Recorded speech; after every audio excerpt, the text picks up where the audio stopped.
Now, the World Economic Forum at Davos is underway. The annual get-together of politicians and business leaders is designed to address the big social, environmental and economic challenges facing the world.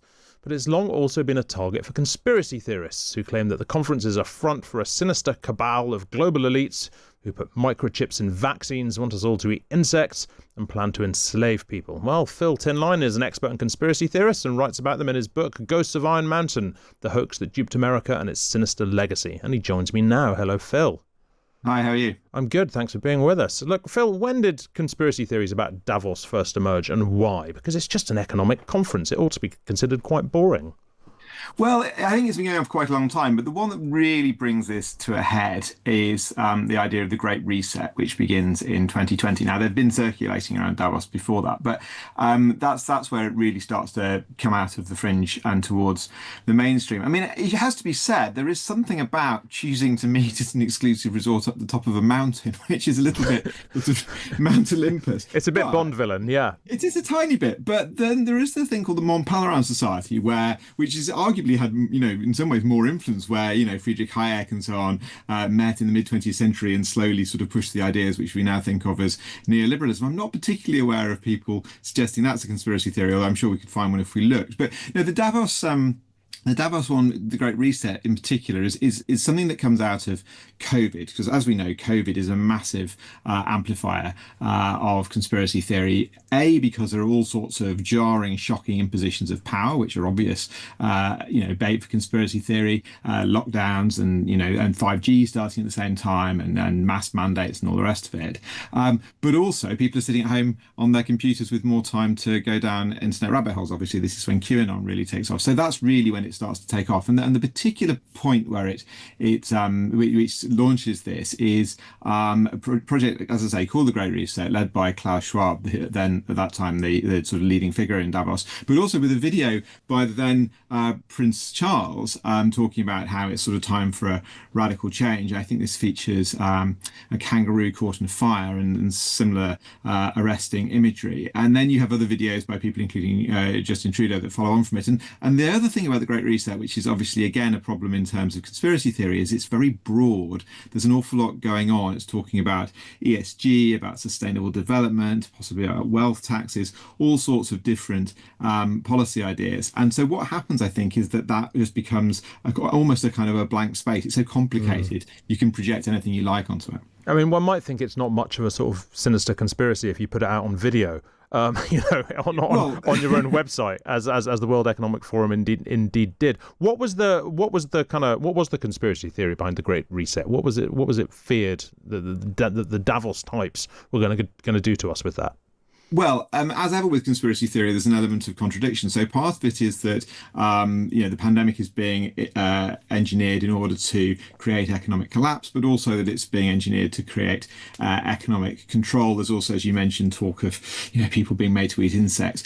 Basically, this fits into a tradition which you can see going back well before this. There's a lot of it in the 1990s around something called Agenda 21, for example, which I write about in Ghosts of Iron Mountain, which is this entirely sort of voluntary set of sustainable development plans produced by the United Nations. I think what's going on is that, and you can see this going back, and particularly in American history, but in other countries too, there's this preordained sense that there is a cabal, that they have plans, that they mean us ill, and that they want to exert extreme control over us. And so if you've already got that, then any of these apparently pretty innocuous terms like Great Reset or Agenda 21, or for that matter, military industrial complex, are attached onto this preordained vision. And so anything that is talking about radical change will then be translated into radical enforced change, in totalitarianism. And in particular in America, I think, the idea of Europeans talking about environmentalism very quickly becomes coded as something tyrannical. And pretty senior politicians like Ted Cruz have talked about it in those terms. And that, I think, is hard to hear from here sometimes. Putting my tinfoil hat on for a moment, and even ignoring the way that Davos is such a fundamentally sinister word, the World Economic Davros in Doctor Who. Well, exactly. The World Economic Forum, this is a meeting of global politicians, finance and industry leaders meeting together, not always, but if not in secret, then in a sort of like only semi-transparent sort of way. This is what a one world government looks like. Haven't the nutters got a point? Well, as ever with conspiracy theory, there's a grain of truth at the heart of it. The difficulty is going from the grain of truth to a sort of great big oak tree. But yeah, absolutely. I mean, one might ask, who is Klaus Schwab to start telling us how we should do things? There is an element of a sort of, not particularly accountable elite gathering and deciding what's best for humanity, which does put people's backs up, and they have a point. And as I say, the generality of some of these proposals sort of adds to that. If you're going to propose something, at least do us the courtesy of being specific.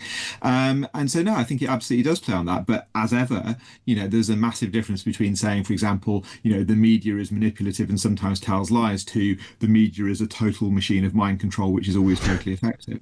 If only we had the power. Look, where do these theories come from? Do they come from the hard left or the hard right, or has that all just become much more diffuse in the kind of sort of post-COVID internet age? I mean, my impression is it's more from the right. I mean, if you take a figure like Alex Jones, who's a sort of pioneering, creator, an influencer in these terrains. I mean, he's very clearly more a man of the right than the left. But as ever with sort of horseshoe theory and so on, there are confluences between the two. I mean, the crucial thing is the sense that there is a sort of centre, both the centre of the political spectrum and the centre of power, captured perfectly by a mountain in the centre of Europe, and that on either side of that there are people who are left out of power, and who, whether they're coming at it more from a sort of cultural or even racial point of view on the right, or from a more kind of economic point of view on the left, that they have a sense of exclusion and belittlement, and that they're attacking from either side. So it is more a right-wing thing than a left-wing thing, but I think you can see its appeal on the left, and I think that's kind of the key, is the fact that it's sort of the centrists, who are the kind of common enemy. Do you think that kind of conspiratorial mindset has gone much more mainstream in recent years? One quite often hears like really mainstream politicians repeating what sound like conspiratorial, whether they're sort of QAnon or Great Reset or Great Replacement Theory type talking points. Do you think, I mean, do you think they're doing that on purpose, or is this just stuff that's sort of percolated out into the global mindset? I mean, I think it's partly, there's clearly partly, people doing things, because they know they're going to get a reaction. These phrases are very, useful sort of catch-all summaries of all sorts of different objections you have, and there is frankly a kind of a looseness and a glibness and a laziness sometimes in some of the use of this stuff. I mean, you can actually see it in the elision, which is often innocently meant, between conspiracy and conspiracy theory. I'm absolutely sick of people talking about conspiracies when they mean conspiracy theories. The difference is absolutely the crucial thing. But no, I think particularly the phrase deep state has started to be used in the UK as well as in the US as a fairly ordinary term, when it carries such freight of conspiracism and lack of evidence, that I think journalists should be a lot more careful with it. Well, look, on the subject of the powerful and how they're perceived by the public, well, I've got you, Phil. You have a report out with the Future Governance Forum about the distribution of power in the UK, and you write about redistributing power from those who have too much to those who have too little. Who has too much? Well, I think what's happened over the sort of years since the 1980s really is that the government has ceded an awful lot of power out to quangos and arm's length bodies, but also to the private sector, and it's kind of tied itself up in a lot of rules. Partly because once you defer power out to other organisations, you can't do things internally on trust. Everything has to be formalised. So you have that sense of a sort of dispersal of power, but at the same time, the centre of government has sort of pulled power towards it, out of local authorities, out of autonomous institutions. Again, sort of a lot of this is done through sort of auditing and so on. So we've ended up with this bizarre situation where we've simultaneously managed to centralise quite a lot of power and to disperse it sufficiently that it can't really be used very well. So what I'm arguing in the paper is that we need to have a more confident state, and a state in which we have more confidence, and that the best way to achieve that is to go back to something more like what we had in the years after the Second World War, when councils actually built houses and ran schools, and often ran them rather better than we remember, and where government was capable of doing things like building motorways and universities and nuclear power stations and so on, not because it was being a sort of Great Reset like horrific tyrannical totalitarian state, but just because it had the capacity to make those projects work without it being kind of constantly up for judicial review, everything going through outside bodies, a kind of constant web of regulation and rules. So I think we just need to kind of trust ourselves, trust our politicians, and get them to trust themselves, and run things in a slightly simpler way, because otherwise we're going to carry on in this constant sort of vexation where, as I say, power feels simultaneously centralized and hopelessly dispersed. You're right that the state needs to side with the public against its powerful enemies. Without going on to accuse you of being one of the people we were just talking about, who are the powerful enemies of the public? Well, I would say that people who are amongst the richest in the world, who produce machines which allow the generation of child sexual abuse material and non-consensual intimate images, and when they are asked to stop by our Prime Minister, he gets called a fascist, might be a candidate. I think the idea that we tend to direct our attacks on power, because often they're the most visible manifestation of it, very often onto public power, and very often for perfectly good reasons. Government gets a lot wrong. It does terrible things. We should absolutely hold it to account for that. But they're not the only people. They're not the only organizations that hold power. And I think we have seen, with the rise of the tech companies in particular, and now their kind of elite, their alliance with the American administration, an extraordinary force which we really do need to think about, government siding with us siding with government, in order to defend ourselves against. Because what happened with X and Grok in the last few weeks is absolutely indefensible, and we have to have sustainable ways to stop that kind of thing. You also write that the amount of power that the Treasury, the Bank of England's Monetary Policy Committee, and the Office for Budget Responsibility have undermines the trust in the ability of politicians to make economic decisions. That was pretty much Liz Truss's criticism. Did she have a point?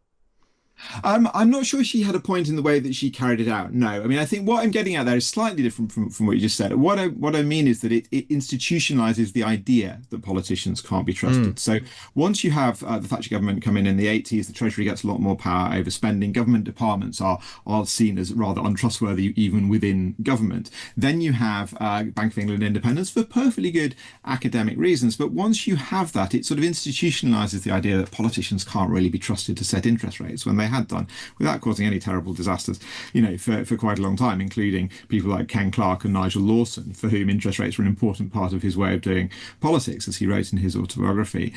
Then the OBR does it again. And so it just keeps telling the public that politicians aren't to be trusted. And I think, I'm not saying we should get rid of the OBR or Bank of England independence at all. I just think we should reassert the fact that they are political decisions and that politics frames them. And it is the government, the elected government that we choose, that gives the Bank of England its mandate. And even if it chooses to keep it at 2% inflation and nothing else, at least the politicians our government should say that they have decided that that is so. It's not the Bank of England, because then that actually militates against the kind of Davos conspiracy theory way of thinking. Look, it's a fascinating report. You can read it at the Future Governance Forum's website. Thank you very much indeed, Phil Tinline, who's also a journalist and author of Ghosts of Iron Mountain, The Hoax That Duped America and Its Sinister Legacy. Great to speak to you, Phil, as always.